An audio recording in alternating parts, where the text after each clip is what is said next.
This is the Ashdown Fallen Angel 60 DSP. It came out roughly about 2004 and it's a 60 watt, it's all valves, all tube amp, and I'm really impressed with the clean sound of it. It's actually a lot more usable and manageable than I first thought.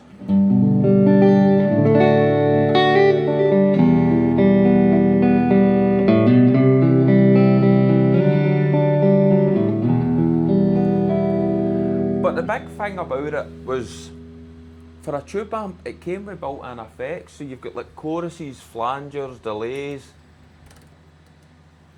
and even though it's of its time, they're not the worst.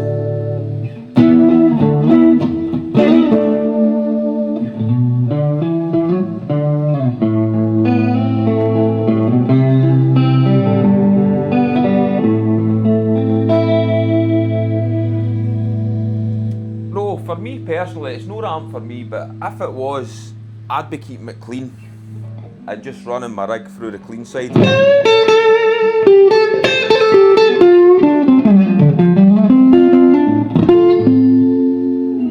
But it was designed at your sort of early metalcore players, and I don't really do much of that.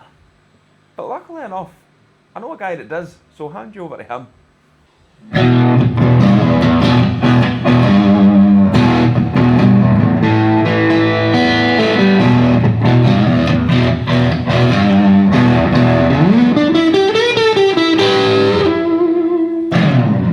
No, you're absolutely right, Darren. This amp's kind of, at the time it was sort of set up and released, it was kind of really aimed at the sort of new metal scene.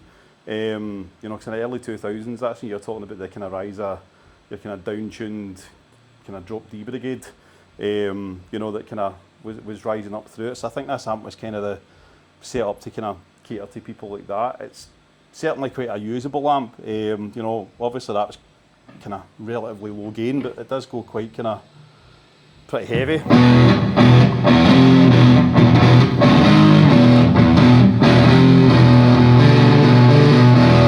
So I mean, you can go right up to kind of soupy heavy stuff, and that's in the neck pickup, sorry. Even if you're using the bridge pickup.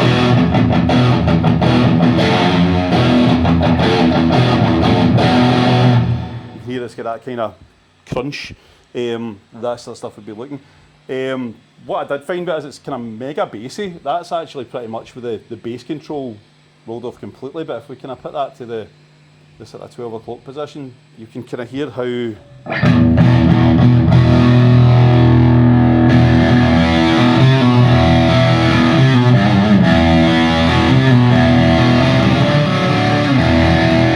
bassy it really is. For me, it's pretty muddy when you've got that kind of cranked up trouble if you're playing in a sort of band situation with a bass player underneath it, particularly if they're using like a sort of extended range bass where you're talking sort of 5 stringer, 6 stringer, something like that. That would get pretty muddy. But to be fair, if you roll the bass end off, it still becomes pretty usable despite being pretty high gain.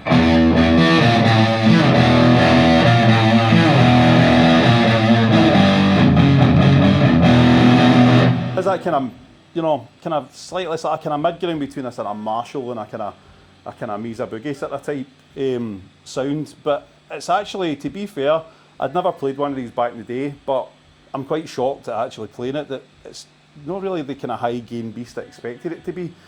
To be fair, it's, you know, it's actually pretty usable.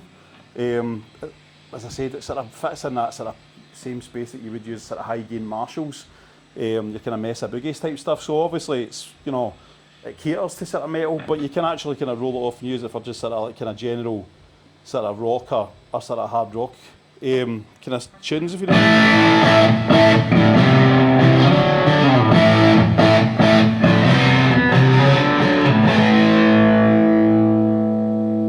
Also, again, a big advantage is because it's a completely all valve setup on it. You know, it's quite responsive to your volume roll-off again. So if, again, like if one of these sort of players that likes to kind of roll your volume off to kind of control your kind of tone, etc., it responds pretty well to that, so you can clean it up pretty well.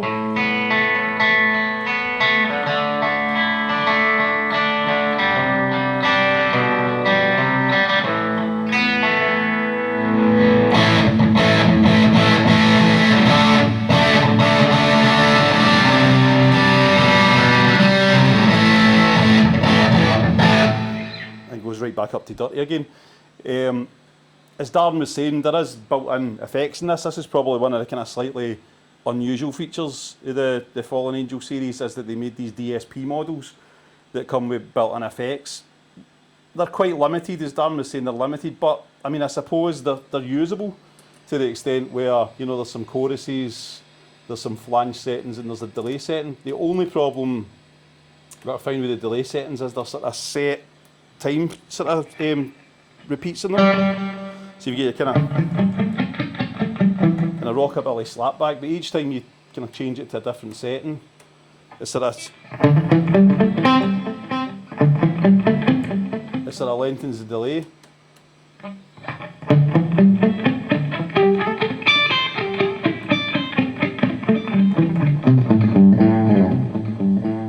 So you're getting sort of like stuff that probably the Edge would use, you know what I mean? So, but I suppose it's got its uses if you're able to sort of play in time.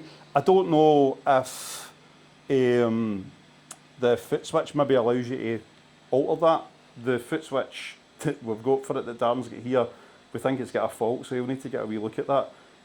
But we're not sure if maybe there's a sort of time, if you maybe press the effect switch in, there's maybe a sort of time function on it. I don't think so, given the fact that you've got all these different settings.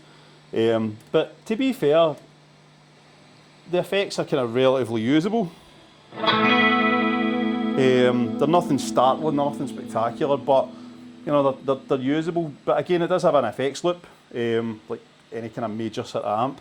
So again, if you've obviously got like outboard pedals like choruses and delays, flangers, anything like that, you can run that through the effects loop on it as well. But I mean, for the sake of just general sort of, you know, handiness, you know, the DSP stuff that's built in it's okay, but it's, you know, it's not sort of top of the range stuff. The reverb that's in it, it's a digital reverb, which you can tell because if you slap it, you don't get the echo for the spring, which again's got its advantage in it. Obviously, it probably remains quite clean, and again, it's, you know, goes for sort of relative sort of levels of reverb to, I think, sort of Hank Marvin levels. Far beyond anything you'd probably use in a sort of, you know, constructive situation.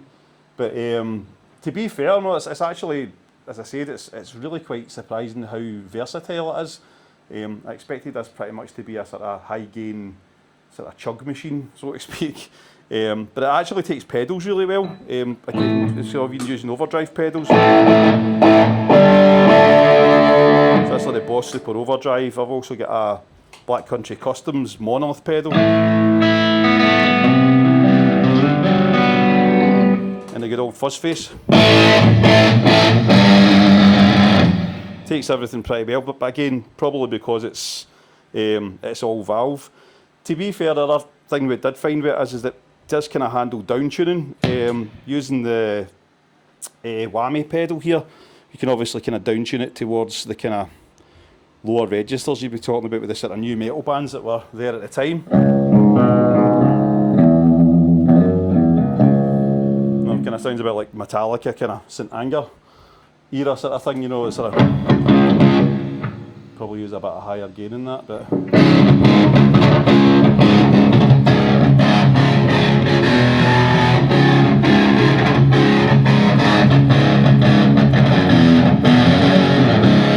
that sort of stuff as well. So it seems to take, you know, things like that pretty well. Again, we're obviously testing it in quite an enclosed space because this is the biggest studio in the world, but that could be the attributing factor to why it sounds mega bassy. But obviously, if we took it to like a stage kind of environment, you might find that kind of extra bass might come in handy for certain things. But no, I was actually quite shocked when I played it. I'd obviously seen them years ago when they kind of were in the scene at the beginning. Never ever heard anybody using one. Read a few reviews, and the sort of takeaway for that was, you know, I expected them to be this sort of metal monster, but it's actually a very, very like kind of usable amp. Which I'm quite surprised at. So I've got a funny feeling Darren might actually play this a lot more than he intends to.